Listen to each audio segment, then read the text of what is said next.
We are here with Dr. Jeff Feinman, and he wrote Path to Pet Wellness, the Holistic Vet Guide to Thriving Pets and Empowered Pet Parents. There it is. And yeah, I could show you on my Kindle. Um, anyway, I it's really great, and it's really great to have you here, and I have so many questions. So welcome. It's great to be here, and thank you. I Yeah. can't wait to dive in. Yeah, I have a lot of questions. So first and foremost, I want to say that, being in the holistic world as an animal communicator and an energy healer and not a veterinarian, I can't tell you how much I appreciate the fact that people like you are leading the charge into educating everyone, educating other veterinarians, educating people that we know more than we know. I think that's kind of, I think, the biggest message or takeaway. There's a lot in there as far as how to and looking at signs and symptoms and things, but I just wanted to say thank you for starters. You're welcome, and thank you for being in this space before I even realized that it was scientific. We're in this space together now, thanks to Yeah, science, and you're there because of spirit and yeah, the energy. energy. Yeah. Yeah, definitely. So one of the things that I love is that you broke it into kind of three pieces, and you talk about the CCC, the PPVS, and the beam. And I wanted to kind of look at those three things just as far as like the conscious, compassionate communication, and I'd love to hear your whole story of how you got started. But tell me, what is conscious, compassionate communication in your mind?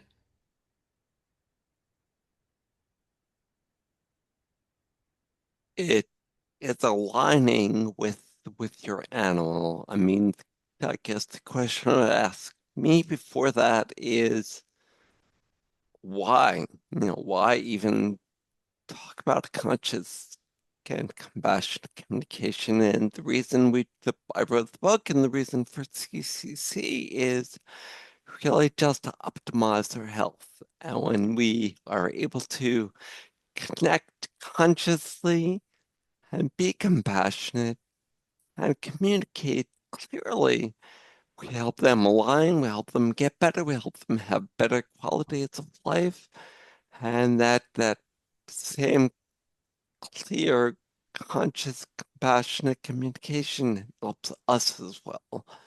So I guess the answer is just to make them better, to help them get better, help us have better lives together. Yeah, and so much of, I'm sorry, I've got a lot of dogs here. Um, Hmm. you're not going to steal the show. No, no, that ship has sailed.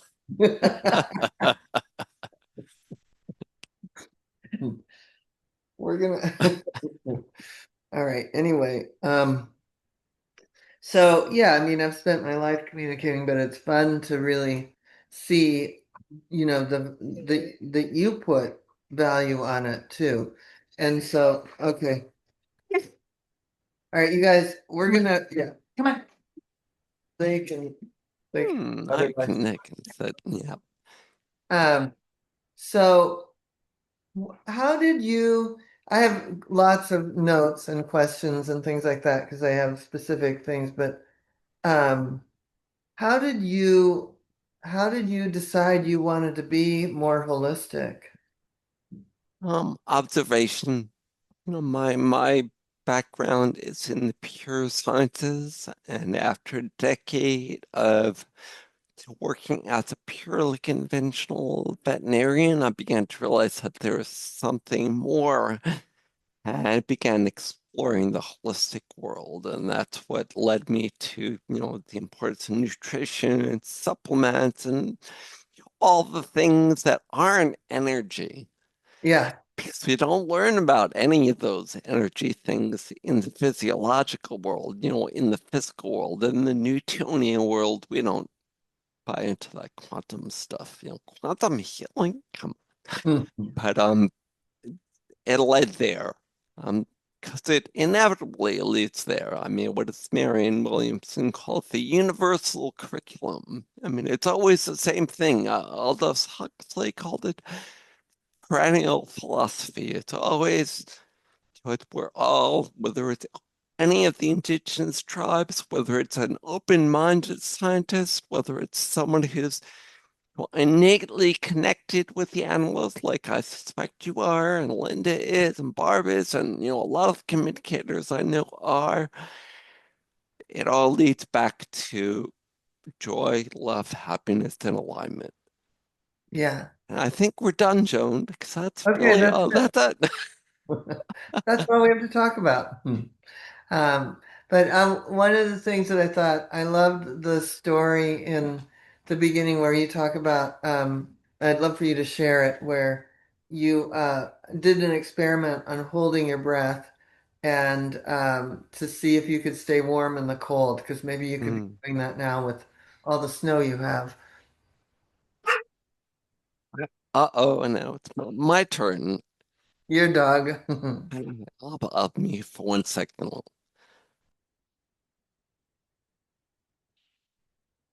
Is it still going? It No? stopped, yeah. It's so I'm Uh, posting. uh-oh. We're gonna Did post. I break it when I muted? Yeah, you're good. Here you are. I didn't know if I broke your feed when I was muted. And No. I'm sorry. Go The ahead to the sp- experiment. yeah, why I did that, or just the whole It's story a great behind it? story. It's a Yeah, great, I mean, it was just, I was young. I was exploring my two passions at that time in my young early teens were magic and science. And they tended to intersect a lot at the library, so I did a lot of reading, and that's where I was first introduced to the idea that we can control our bodies. Because back then it was, something written in the 60s, was really about controlling, our functions. And so I decided to just do a little experiment, and Neil and I just followed the directions in the book and did breathing technique, which I guess now we'd call Wim Hof breathing, yeah. and try and energize our bodies and shed our snorkel coats. And, it was the day, I don't know if you can see, but we've got a couple of feet of snow out, and it was a day like today, and we were fine. We I we just were went fine. swimming with orcas in Norway, and I was in the Arctic, and I'm someone who loves warmth. I mean, I might possibly be a lizard. I love heat. And there I was, like, I just told myself, if you want to be with orcas, it's just you're gonna have to be cold. And I was fine. I was shocked. And it was all breathing and all of that. So you kind of introduced yourself to, I did, and then it got quickly forgotten. I mean, I guess I did not think about that energy experiment again until I was actually sitting down and compiling the book and realized that's where it all started. But then I forgot. I forgot. And I think you would both agree that a lot of what we're trying to help people do is remember. is remember. That's totally what we're trying to get people to do. It's completely what we're trying to get people to do. Um, and then what I also wanted, you have a whole chapter, you start pretty early on in the book with what holistic really means. Holistic, you spell it holistic. So maybe you could tell people a little bit about that because I think this is where I feel like from here you're helping people remember and then empowering them. So maybe you could share a little bit about that. No, that's a really, really important distinction that I never really connected that, you have to be in that space really before we can empower them. And the reason I made the distinction was back in the 80s and early 90s when I was, in the more holistic world, which at that point was all about supplements and foods and maybe acupuncture, but Mhm. it's a little woo-woo back then, and Mhm. began to realize that despite the fact that there was a different paradigm, different way of looking at things, that a lot of the holistic vets were using supplements and diet and even acupuncture as a drug.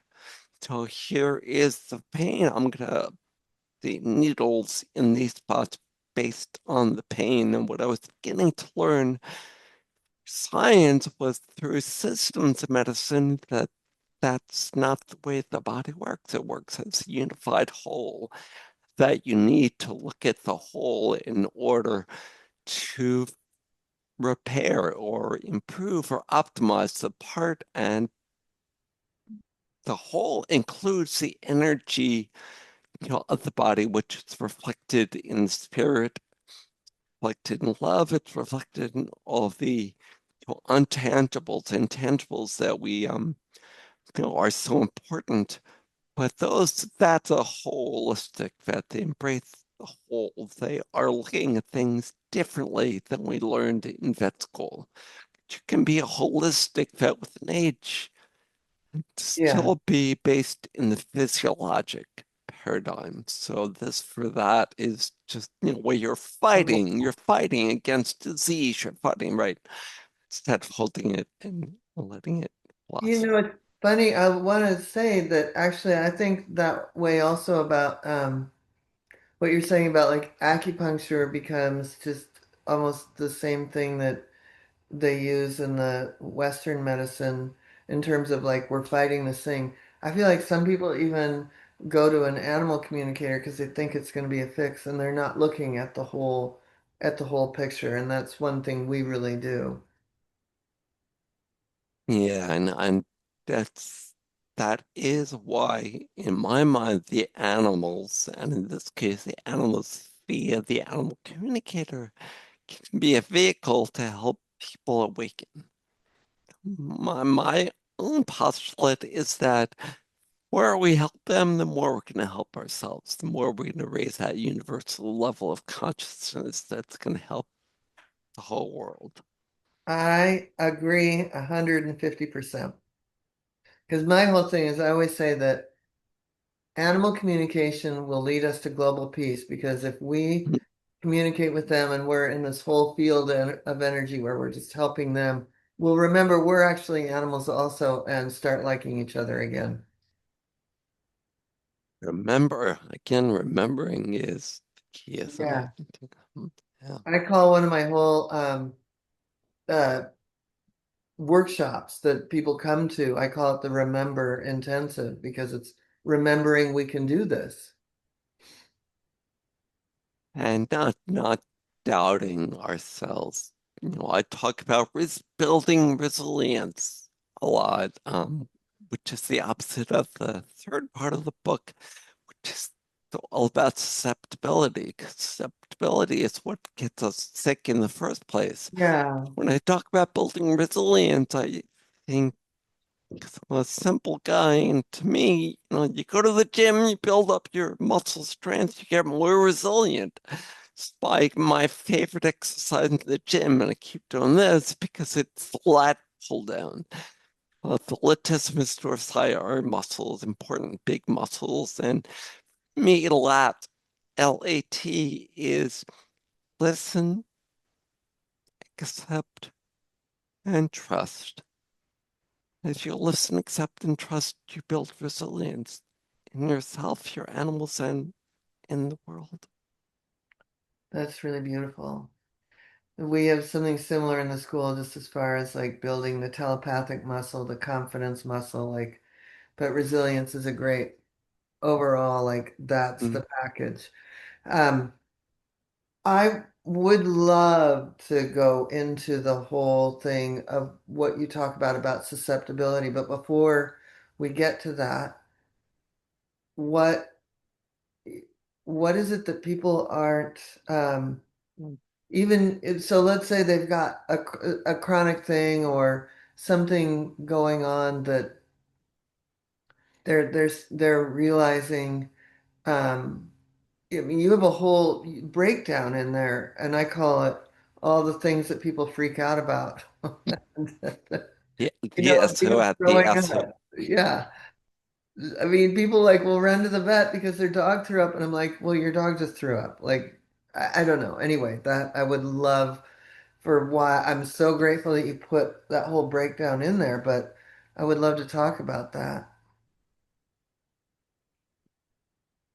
and there are two levels, I think, to what you said. One is knowing what the true significance of symptoms are. What does a symptom mean? And then are we looking at getting rid of the symptom or are we looking at optimizing health span, quality of life, and happiness? And that's, reflected by the beam scale. But if we go back to yeah, I'm not even it's such a huge I know. subject. I don't maybe you could tone down your question a little Okay. bit more Yeah. as So far as where I would take it down a few notches is let's say how do we help somebody get from that place of where everything they do, they run to the vet and rather than look at the whole picture and say, like I have a friend who has a dog who she'll ask me a million questions and then I'll just say, well, I think your dog is great. The dog was allegedly diagnosed at one point with cancer and then undiagnosed with cancer. And so now there's everything the dog does, the person has a meltdown, right? Like if the stool is loose, if the dog pukes, right? Like she runs to the vet rather than trusting herself that like this is an off day or you know what I mean? All roads don't lead to back to a cancer diagnosis, I guess is what I'm trying to say. yeah, and that introduces the role of fear in our lives. And where does that fear come from? In my mind, it's from, and this goes back to your original question, comes from lack of truth. Well, they say truth to power. And I think that, I call this the think different approach because we need to think differently. So is that person, are they worried about the symptoms or they're worried about their dog? And I think that when you put it in the terms of quality of life, so and beam, when you teach somebody beam, in my experience, almost, I'm not going to say 100%, but 95% or more successful at doing that. And that I can say that because in my practice, people say to me, well, my dog had blood in its urine, but its beam was fine, so I didn't rush to the vet. Actually, Patty just said that to me earlier. So beam, I want everyone to know what beam is. It's behavior, energy, appetite, and mood. And that makes sense because then my friend is missing out on the beam, the whole picture, because she's so worried about each event. And each event could be it's just, there's a really happy dog there. She lives on my property. I see him every day. But the freak out becomes about the individual things. And I understand but she doesn't trust herself. And that's why everybody needs your book. Well, thank you. And from your lips, everyone, and again, not for the book, but rather for the sake of the animals. Yeah, So what we're talking about is just one, good medicine, and two, just good for life. yeah, totally. I know I didn't quite finish it all the way, but it's really, I'm gonna sit down and finish it tonight because it's really, really good. And it is a great reminder for our own lives, right? Like I think when we start talking in a minute about the susceptibility, that is like, I think it applies to everybody. It does. It does. It does. In fact, my dog was having a play date a couple of weeks ago, and the person came with basil, said to me after reading the book, she said, she's a vet tech. So it's someone who knows. She said, this is about people, isn't it? Mm, Yeah, it's like, I think I saw more about myself than I saw about the dog because, again, we're so brainwashed that we look at things in a way that, she's a vet tech, so she's trained like a veterinarian. Diane is trained to hear symptoms instead of the true significance of symptoms, which is a clue. Symptoms are a guide. Symptoms are yeah, a way to yeah, understand. yeah. Yeah, that's what I love about what you write about. And I try to say that, but I'm not a veterinarian, so people still, like I said, all the things that people freak out about. And then you're not looking at the overall picture. And the overall picture really is the biggest clue. So maybe what we need to do, and I think that breathing and a lot of, meditation work, but I think we need to downregulate all of our nervous systems. So instead of freaking out, we're in that parasympathetic, relaxed state where we can make a wise decision. And that, of course, is why the book talks about truly holistic medical decision making. Because when you have a framework about how do you think about it, that begins with the question, what do I value more right now? Saving life of my animal with emergency? Yeah, I'm going to go to the vet. Or do I just want to get rid of the symptoms? And if so, that's going to affect the way that you may get rid of the symptoms and then realize when they come back that there may be a root to the symptoms, and there's always a root to the symptoms. Symptoms are a response, they are a physiological response to something that's going on in the body. And that may just be an energy fluctuation, or maybe a change of diet, or maybe. But the question always is, how's the beam? The first Yeah, thing my homeopath asks me whenever he sees me is, how's your beam? So Claudia's sitting here and she's had a little baby goat. And I know you're thinking about your goat. So the behavior's back up. Her energy's Her coming energy's back. coming back. The appetite has been there, Yeah. and the mood is coming back. I was just, It's so funny because I feel her thinking about this. So I'm like, I just wanted to, because she hasn't rushed to the vet, whereas in the old days, you would have had that goat in the car. yeah, I took her to the vet when it was, Critical. yes. But she's really managed through energy healing and all the things that are going to help that the vet suggested. But it's you've taken it And I into had your that own hands. meditation in the middle of the night, Saturday night, because I was like that, oh my God, oh my God, oh my God, I'm going to wake up and she's not going to be Alive. alive. And then I finally just had to surrender and trust that she has a path. So I'm You're sitting here trying to order his She's book. smiling like crazy through this whole thing. Well, She's I never really, smiling, really, not crying. Yeah. I really, really appreciate that because, the fact that if this resonates at all with anyone, I mean that's really all that's important to me is that we get in the headspace where, it all, It it is all. here. Yes. Well, it's the belly breathing, but it's here, right? Like it's our holistic approach to caring. And in my books, I always call it emotional leadership. And so, in order to have emotional leadership and allow them to be in the space that they're going to be, we have to be able to breathe and make proper decisions, even if it means putting two wild dogs out in the other room for a few minutes so we can have a conversation. That was the right decision. It wasn't based on some big emotion. It was just, we need to do this right now. So, and that's where, all right, so we have to get out there and teach more people. I think that is the only thing we can do at this point. Yeah. Spread the word, and whether it's online or in person or both.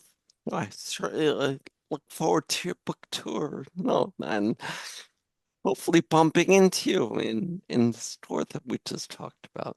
Yeah, I would love that because we could really at some point we could really do something amazing. I do really like you talk about the pet the signals, and we kind of reviewed that as far as like symptoms are a big thing, symptoms, and then roots, and then you talk about signs, but I would love to get even deeper into the that susceptibility, like how what because that's the root for most people, and people don't realize it. Like I tell people all the time, like they'll say my dog is blah blah blah blah blah, and I'll do I'll do a communication, I'll do a medical scan, and your dog's a perfect example, Claudia. I was like, I have a feeling your dog had some medication early on in the tummy, and that's what's creating all of this. And it turns out her dog was a parvo puppy, Yeah. right? So like that, it starts there. It's not suddenly my dog has anxiety. It's not my dog doesn't like strangers. It started with that. Always, almost always. Yes, yes. I mean, if it's not an injury, if it's not an acute event, it almost always starts. I have to laugh in the same vein. How many people I work with that are natural and holistic and they don't vaccinate and whatnot. Yeah, their dog inevitably had vaccines as a puppy when they were most likely to become susceptible and imbalanced. And that's where a lot of things go back to is like you just said, when they're younger, Yeah. whether it's parvo, whether it's a vaccine, whether it's a bad environment. I had a dog that was super susceptible because of years of emotional neglect. The happiest dog in the world died because he was susceptible in a way that he shouldn't have been. And the reason that, what makes us susceptible again is being out of alignment. So how do we get back in alignment? We play with our dogs, but let them be in their zone of joy as much as possible, and we go there with them. And that is the essence of conscious, compassionate communication. That is, I mean, I do something, even if it's with all of them. I just got back from a huge hike with Ellie from the Gentle Barn that you know. We go out Tuesday, Thursday, and Sunday mornings in three different locations at just watching our animals explode with joy. Claudia and I get our dogs together to explode with joy. And yeah, I mean, it's to me, that is having that every single day, at least once a day, is like necessary. Like it's built into my schedule. I prescribe it. When I have a sick patient, I prescribe a micro engagement every 2 hours. So Micro whether engagement for two whether hours. it's a gazing, whether it's petting, whether it's playing, I mean, if you can get them, mine goes out for 3 to 5 minutes every couple hours. Just get her in the zone of joy and pee if she has to pee. Well, it's funny because my day is literally built like that. Mhm. It is literally I built was like just that. thinking that. Because I teach for an hour and a half, and then it's like the dogs and I go out, and then it's like maybe we're going down to the horses, and then I check on the cats, and Queen Latifah's over there, and Queen Latifah, she's one of my cats. She must like you because she's not always in here I'm shocked. for the for alive. So Just alignment. I mean, people want to call conscious manifestation is a big thing right now, but it's really the same thing. It's just the more aligned you get, the more of the synchronistic events happen. When I was growing up in my left brain and as a scientist, I would just call them fortuitous, lucky events. But I didn't realize that it was aligning in a way that I didn't realize for many, many decades, but which can be taught. I mean, by definition, Totally. science is reproducible and teachable. That's it. That's the definition of science in my mind. We can reproduce and we can teach what we are both talking about in our respective in all of your books. I'm not gonna ever write another one. But you're obviously on a roll. I'm on a roll. But it's funny because my I was just thinking when you were saying that my meditation teacher, I used to say, Susan, it's a miracle. And she's like, Joan, it's a norm. It's normal at this point. When you get into that alignment, it is completely normal for everything to open up and be seemingly miraculous. That is the space where people call that you're thinking about that, that things happen that you wouldn't expect, that animals get better, that they're miraculous cures. Psychologist Dr. Kelly Turner wrote Hmm. radical remission of cancer due to miracle cures and spontaneous remissions. And no, guys, it's the same framework we're talking about. Back to the perennial philosophy. We're back to belly breathing. We're back to the zone of joy. We're back to what does the symptom really mean? All this stuff all comes together. And I think, Joan, the answer to your question about how do you get your friend to stop freaking out over any little symptom is gotta look at the individual. I mean, in medicine, we always say it depends, no matter what question is, and it depends on the individual. So, what is this an individual that had years of conflict or fear or whatnot? It just may just be a matter of trust building over time. The more she follows the beam, I call the beam like a beam of light. You and me, we're both reptiles that probably like lying out in the sun. It's like a sunbeam, or if you're like a Trekkie like I was, Hmm. as the tractor beam from Yeah. Starship Enterprise carrying you to safety. Yes. You know what? Where I hike on Thursday mornings, they shot so much of the Star Trek. I'll have to take a picture on Thursday morning for you because it is where they shot most of Star Trek.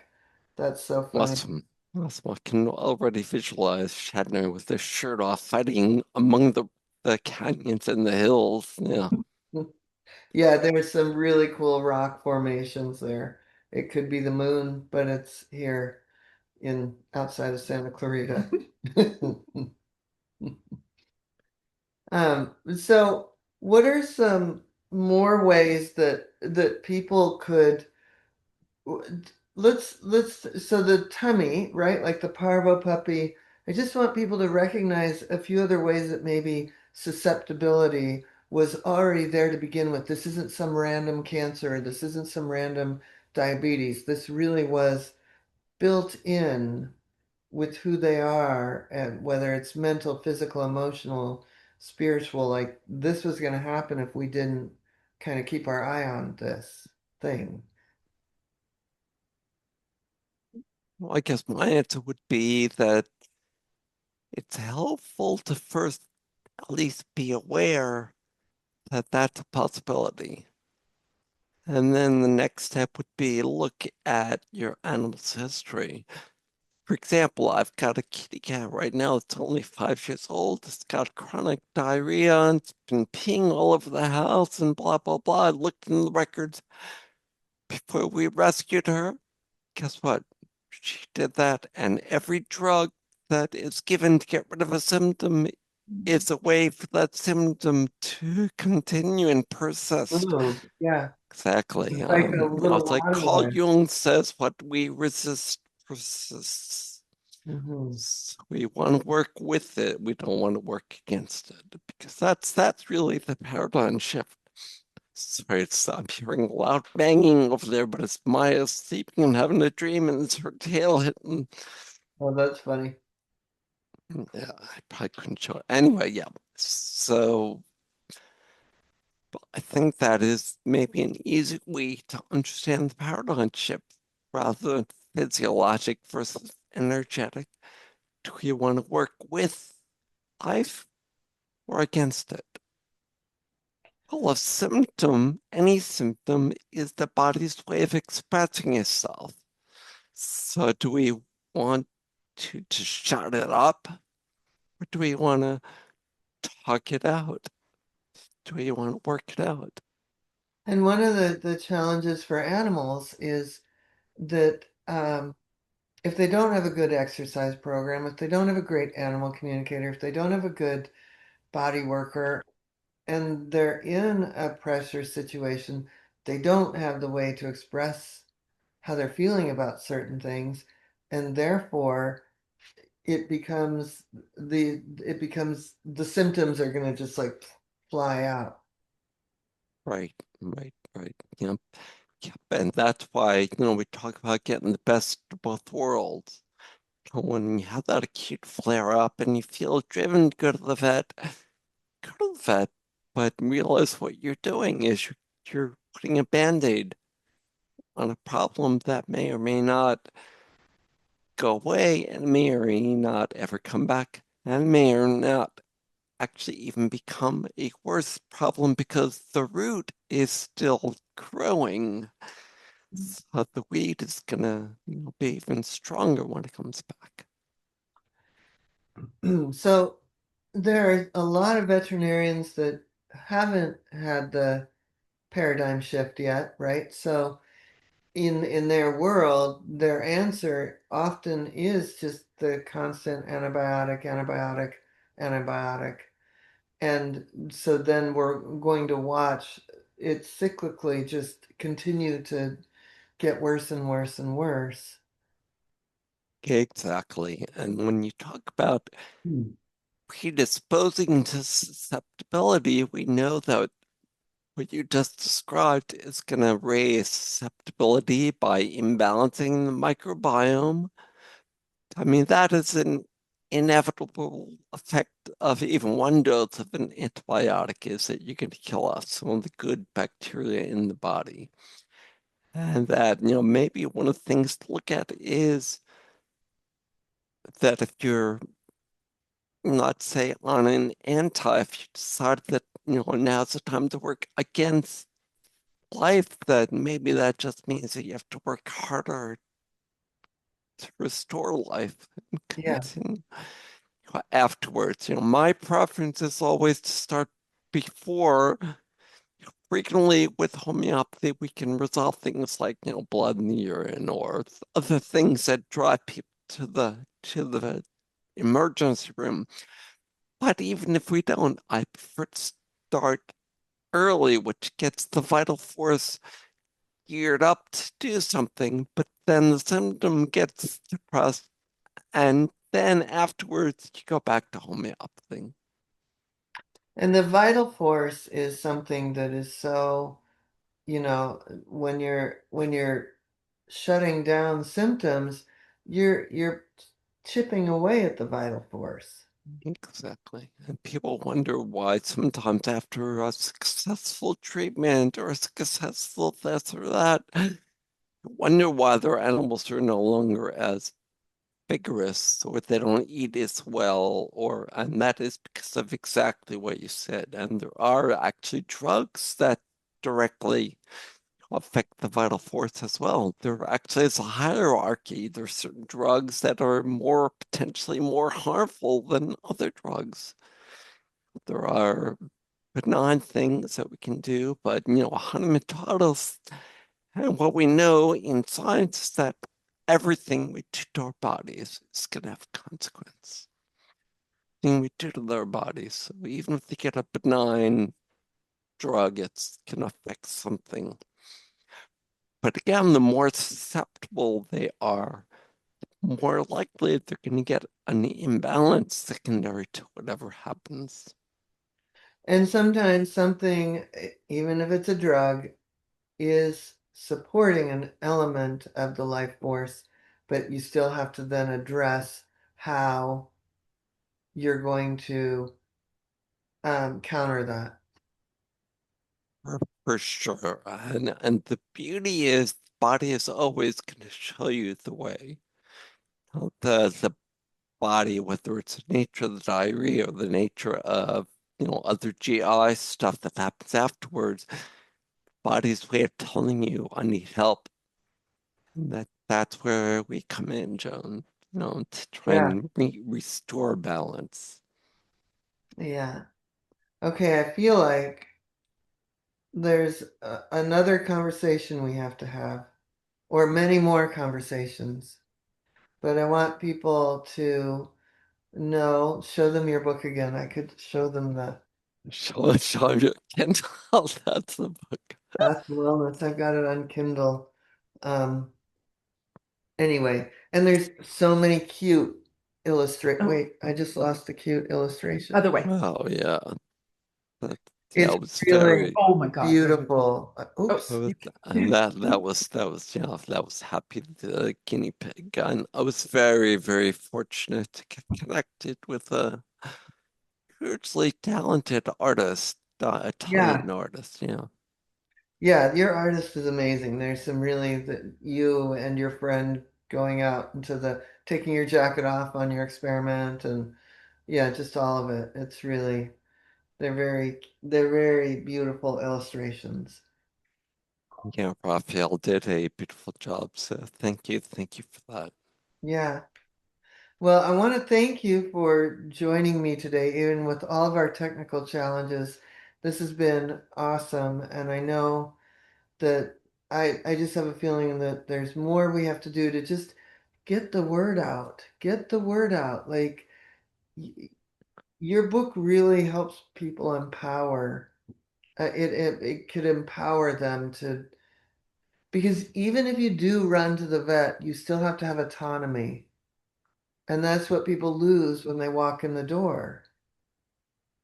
That's where resilient breathing comes in. You just take that Wonder Woman stance and to your belly right before your vet visit. Yeah, do a Wonder Woman stance. That's So yeah, brilliant. I know that one. We up, all yeah, do. yep. And it's a great YouTube. Amy Cuddy has the psychological science. There's the science behind all the stuff that we're. I've seen somebody do a TEDx talk about that. Yeah, Yep. Amy Cuddy, Dr. Cuddy. Yep. yeah. Well, thank you for joining me, and Anytime. we'll do more. All right. Thank you, Joan. Yeah.